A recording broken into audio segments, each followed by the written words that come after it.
are. Ready to rock and roll? Yes, sir. Morning, everybody. Welcome to the Texas Real Estate Show. And today is Thursday the 19th, and we're here to talk about all things real estate. The Texas Loan Ladies, unfortunately, are not here today.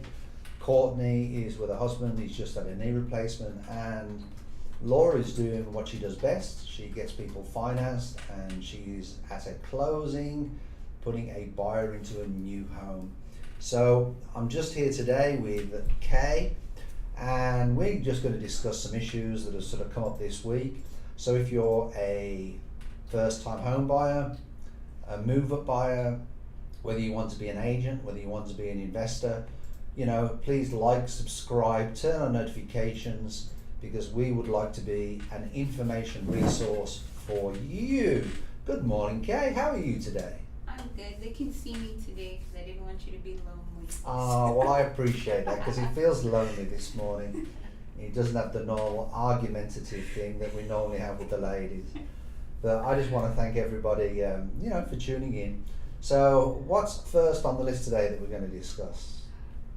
Earlier we were talking about how the rich think, right? Yes. Let me bring that up. It was something that basically came up. I always make this mistake. Is it buy, borrow, and die? Yes. It's a saying that basically a lot of rich people do, which is buy, borrow, die. And what that basically is they buy properties, they take loans on the properties, they take the all the deductions that the properties will give you, and then basically when you die you pass it on to your family through whether it be a trust or whether it be a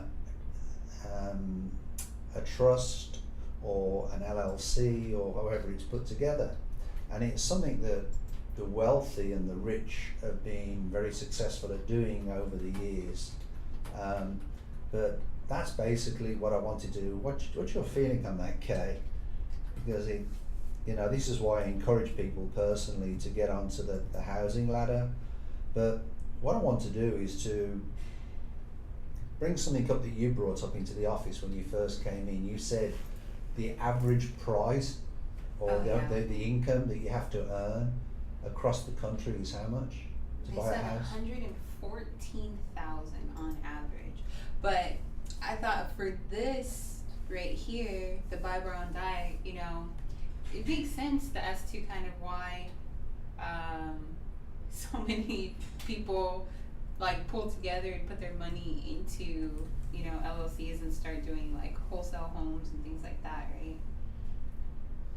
Well, I've got a rebuild that's going on at the moment, and quite honestly, I think it's a pretty good deal. Straight away it was valued by an appraiser for $210,000, and we bought it for $170,000. So there's an instant, profit on there. But now we've got to do the repairs. That's the hard part, because we've got to keep the repairs online with all the, so we keep them on budget. So that's really the hard part. But what is buy, borrow, die? Buy, borrow, die is a concept that attempts to explain how wealthier people are able to hold onto their wealth by minimizing what they pay in taxes. The theory holds that rich people aren't gaming the tax system with loopholes or fraudulent practices. Instead, they're limiting what they have to pay in taxes through strategic investing and planning. It's called buy, borrow, die because those are the three components of how the strategy works. McCaffrey provided the concept to help explain how rich people position themselves to pay less in taxes proportionally compared to the average American. McCaffrey was somebody in the 1990s that basically came up with this strategy. And step one is obviously you buy the property. So you'll buy the real estate or stocks or artwork or fine wine, believe it or not, that is considered a good investment. Then you'll borrow against it. So once you bought the appreciating asset, the next step is to borrow against them. In other words, you use those assets as collateral for loans, so you get more loans and you get more cash out the property. And then basically what you do from that way, you think about death isn't pleasant, but wealthy people understand that the importance of estate planning and what happens to assets when you pass away. Minimizing estate tax is often a top priority, as doing so can help you leave behind more of your wealth for your loved ones. You know what's funny? I did a photo shoot at a winery, and the woman told me, she was like, wine, what is it? Like you said, wine and art are the only two things that are not technically taxable for estates after you die. Mm-hmm. That's why so many wealthy people invest in art, is because Last year, apparently, artwork appreciated more than stocks. Really? Artwork appreciated, yeah. There's Oh my God. there's a company called, is it Masterworks, where you can buy a portion, or you can buy like little shares, artwork, and then basically, they leave it so long and it goes up, and they reckon that artwork actually went up more than stocks in the S&P 500. I can believe that. And that's why people sell their art for, splots of paint for what, like 50,000 or 500,000. I'll be honest with you, some of this modern stuff I see, I'm thinking my kid could have done a better job painting that splash on the wall. Like the guy who duct taped the banana to the wall, and he sold it for like $2 million. Unbelievable. Unbelievable. Yeah. He needs to go buy a house. But basically, I put all my collateral into real estate. Always have done, always will do. I keep it there, it's safe, it's not going anywhere. People say that the market's going to drop. I don't believe it's going to drop. The value of property depends on two main things, and we've said this before: location and condition. I believe I keep my properties in a very good condition. I don't expect my tenants to live in anything that I wouldn't live in myself. And we go a little bit above and beyond most landlords, but we do it for a reason, because we want the tenants to stay there for a time. Every time a tenant moves out, then it costs you money to do the make ready and all the other good stuff. And I think there's a lot of landlords out there that don't know how to manage properties. That they want to. We had one landlord that wanted to increase the tenants' rent last year. We have to increase it because they're our client, but he wanted to increase the rent by $200. That's a big chunk of money for somebody to find. Yeah, especially if we increase, and it's one of my properties, I'd probably increase it $50. At the most, I've increased it $100 if it hasn't increased the last 2 years. Yeah. Which I basically call, a non-nuisance rent. So they're not going to move out because you put their rent up $50. Mm-hmm. And I think it just makes it better. But that's sort of it. But I thought it was a really interesting concept, buy, borrow, die. Yeah. When I was doing my research, I thought it was something we could bring up on the show, and maybe put some thoughts into people's head. It'd be interesting to get some comments, in the chat, to see if anybody's, done that. If anybody's got any money in their 401k, I believe, I'm not an advisor, I'm not giving legal advice, but I believe what you can actually do as well is, you can borrow from that to buy a property. I'm not suggesting you do that, but I believe you can. Moving on. Speaking of, this is how much it costs, what we were talking about, how much it costs to own a home or purchase a home in the United States at the moment. So in Houston, the meat go down. In Houston, you've got to earn $91,000 to buy a home. Yeah. And then if you go along, what's Florida? Miami, Florida is 137. How about let me see. San Diego is 209,000. I would have thought that would have been higher for a lot of California, because it could go up to California. 373,000 Yeah, because San Jose. you know you can't buy much of a house in California for like 1.2 million, 1.5 million. Yeah. So, There's on the out of all them places, where would you like to live if you had the choice? If money was no object, where would you like to live the most? I would probably go back to California, but Northern California, because it has like a nice, you know, there's a good amount of city life and there's a good amount of just like outdoors The life. first right? place I ever went when I came to America was New Jersey. Why? I loved it. You loved New Jersey? Some of the suburbs in New Jersey were beautiful. Well, that's, yeah. Beautiful trees. Wasn't far from, drivable to Lake Michigan. Oh, that's true. Plus, I feel like same thing. You get a nice. The problem is, I think it's expensive to live there. I always got the impression it was expensive to live there. For such a small place, I mean, New Yorkers always say like, "I'll go to New Jersey instead," but it's just because, of course, everything's cheaper compared to New York. Right. Yeah. Because I like Houston, but I like Houston too, but there's just, I feel like, there are more things.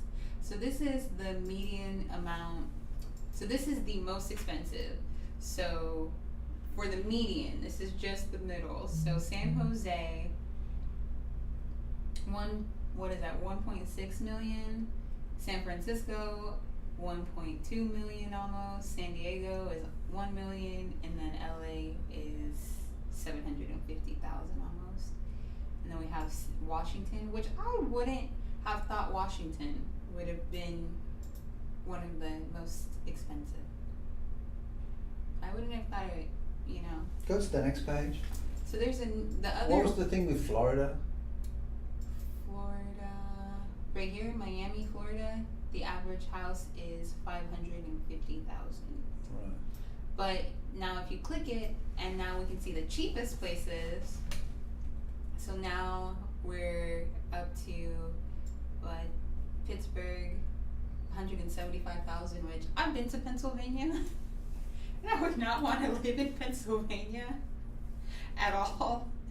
It's like, it's squished. Everything. It's like, I don't think an American would want to live there, like the average American, but it would probably remind you of the UK. Really? Because of the way that the houses are. Never been there. Never been there. I went to visit my friend, and you could literally hear his neighbors two houses down. Yeah, that sounds like England. Yeah. That's like England with small houses. Yeah, and then Cleveland, Ohio. But I think English people are more private and quieter than a lot of Americans. Probably. So we don't have that problem so much. Especially Pennsylvanians. Yeah. But yeah, then we have Buffalo, New York, surprisingly, but it's Buffalo, and then Detroit, Michigan, and then Oklahoma City.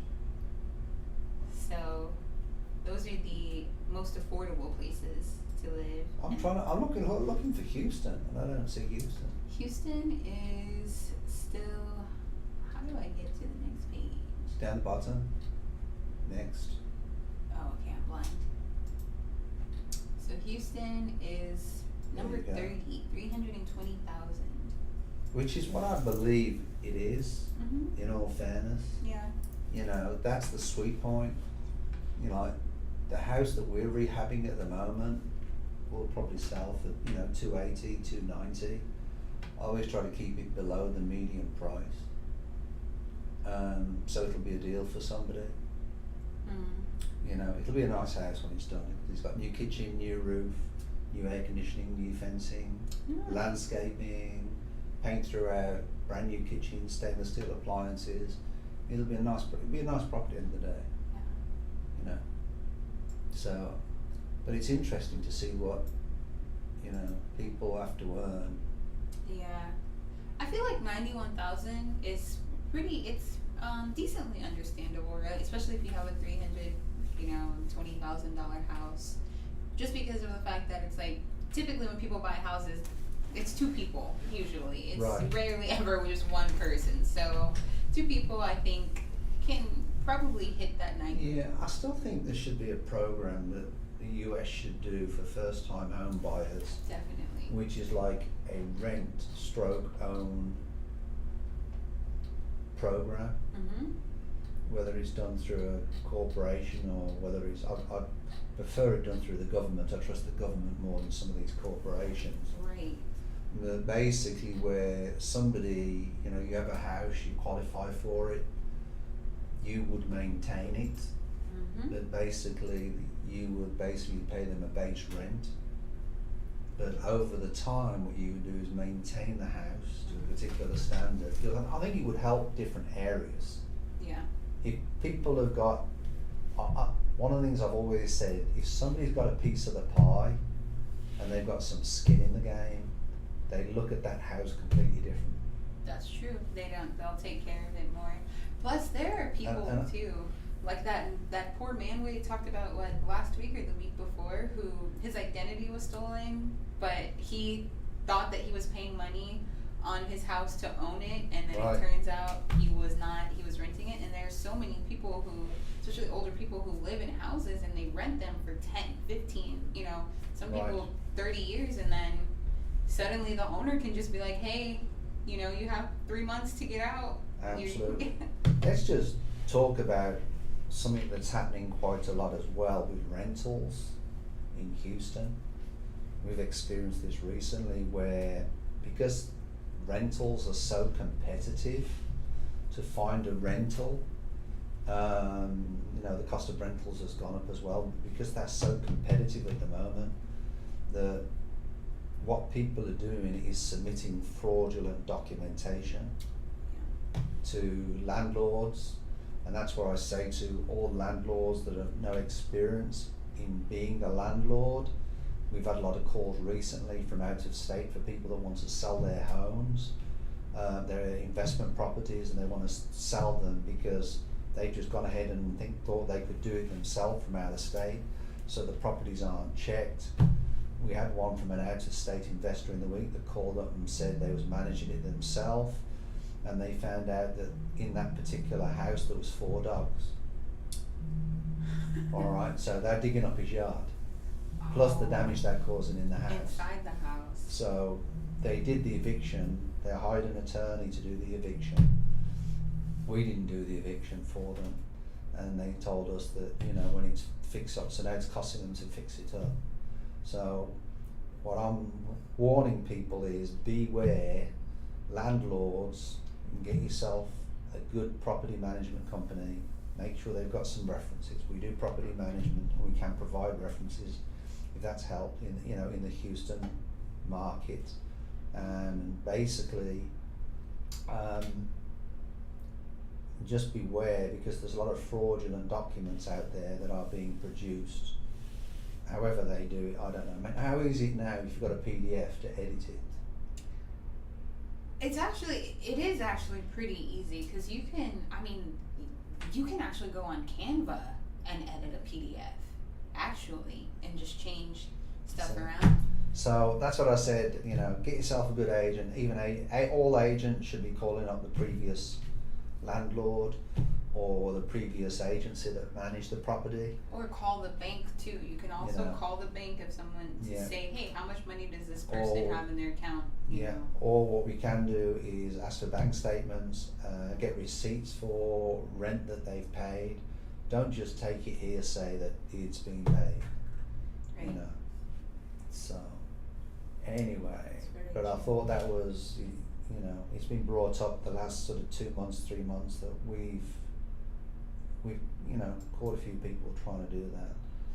And then this is the average amount of payments that I just wanted to do too. Speaking of bank statements and things like that, so for Houston, it's about, for a house payment, $2,000, $2,100. Yeah, that's about average. Yeah, that's not bad. To me, that's not bad either, especially if you own the home. And once again, this is for a $300,000 house, so it's like. I'd be interested to know if that payment includes escrow taxes and insurance. I think it does. Median. Because I'll be honest with you, I've bought properties for more than that per month. Yeah, so this is pushing for with the 7%. This is the current 7% interest rate Right. that it's adding on there. Okay. So I think that's pretty. This is a good It's pretty reasonable. Yeah, and I feel like it's kind of a good list. And there's some new home builders, and I tell people all the time, be very wary of new home builders, but there's some new home builders at the moment that are offering programs to help people buy new homes, because they're getting a backup of new homes, but Yeah. indirectly in the long term they're taking it back from you. Eventually. You know. But anyway, let's We can talk about the interior design of the home since we. let's talk about that. Speaking of, We mentioned this, but basically, we look at things all the time, because when we buy houses and we fix them up and then we resell them. I don't like to use the word flip, because I think I just think it's disrespectful to the new people moving in. But basically, as I said, when we fix the house up, we actually even sell our houses with a 12-month labour guarantee on anything, whether it be the roof, whether it be whether it be anything to do with the house, air conditioning or anything. We give a 12-month labour guarantee, and all the contractors that we do the work with, we get them to guarantee that. But basically, there's a number of things that they say will increase the value of the property by $10,000. The first thing they say is installing pale hardwood floors. Now, personally, what do you think of pale hardwood floors? I'm not over keen on pale hardwood floors. It depends on what they mean by pale. Just because I feel like for a lot Well, of pale to me is, you look at some of the newer homes now and they've got like a light grey. It's like a light grey floor. I don't like the light gray. I don't like.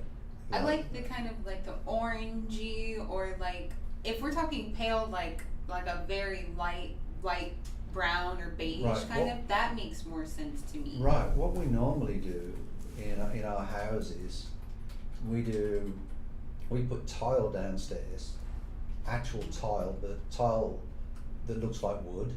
Oh, that's smart. All right. And that's in the living area, and then upstairs we put LPV, which is basically it's a vinyl. Okay.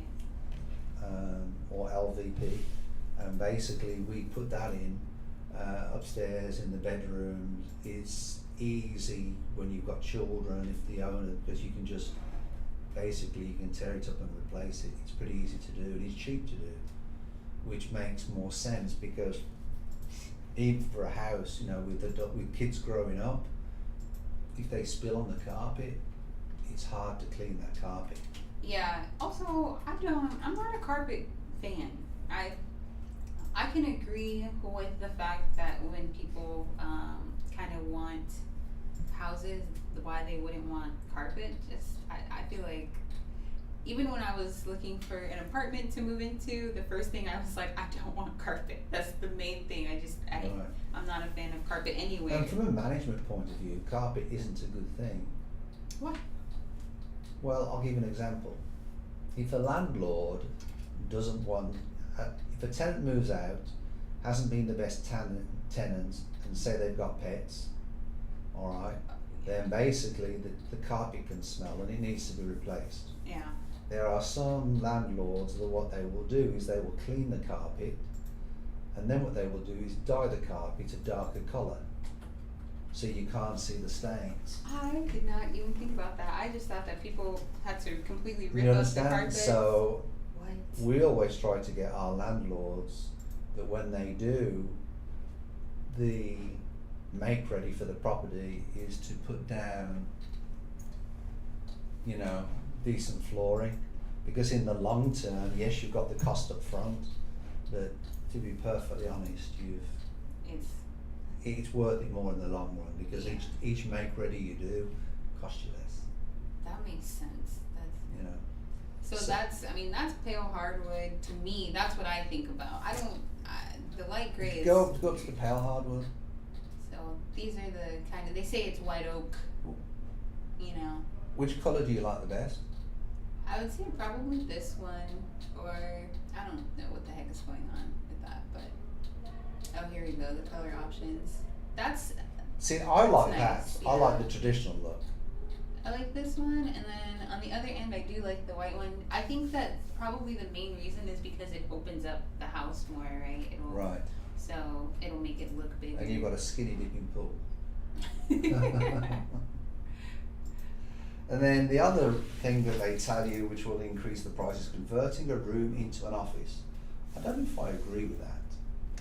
Because when you buy a house, I mean, if there's an additional room, like a game room, then I think you could have maybe a game room and an office in that room, because normally the game rooms are pretty big. But to me, the more bedrooms you have adds more value to the house. I think that I feel like that might have been something that it used to, but a lot of people, number one, they don't want kids